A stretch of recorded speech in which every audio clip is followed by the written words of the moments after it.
Greetings, YouTube. During the midst of this pandemic, a phrase that you have probably heard repeatedly is flattening the curve. And I don't think a lot of people understand what that means. A healthcare system, whether it's ours or any others, is like a beam in the sense that it has a load capacity.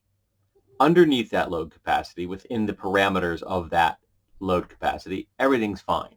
If you have a beam and you're operating under that load capacity, you can move back and forth across that beam without any problem forever. Of course, in Americans' case, there's a toll in the middle of that beam, and if you don't have enough to pay to get across it, you die.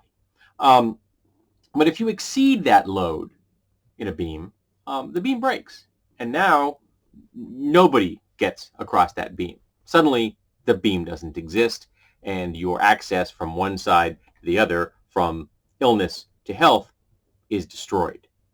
In that same way, if we flood our healthcare system with cases of COVID-19, it's going to break.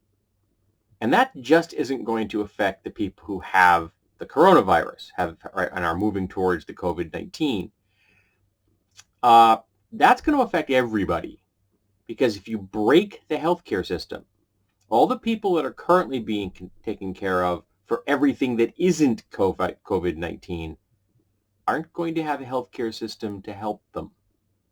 So not only will you have a huge spike in the number of deaths from COVID-19, but you're going to have a huge spike in deaths for every other medical emergency or chronic condition, because suddenly none of those people will have access to a healthcare system because the healthcare system is gone.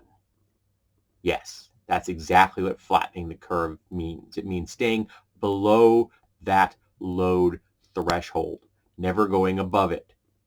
And we do that by slowing down the transmission of the disease. And since at the moment we don't have a treatment, we don't have any vaccines for it, so we can't break that chain of transmission through vaccines, what we can do is break that chain of transmission through human contact. Because that's what the disease wants. The virus needs a host. And if you catch COVID-19, coronavirus, which develops into COVID-19, and then immediately go into isolation and infect nobody else, you're a dead end. You are a biological dead end. You are very likely to survive that. Only 15% of people that get the disease end up in hospital, and there's a 3% mortality rate. So you are very likely to survive that, particularly if you're young and healthy and you have no comorbidities like, say, diabetes like I do, or some kind of immune suppression issue, say if you have an organ that isn't yours, you're an organ recipient. So suddenly the disease just dies. You have defeated its biological purpose. If you could call a virus a biological thing, it's questionable since it doesn't really have the capacity to copy itself. It needs a host.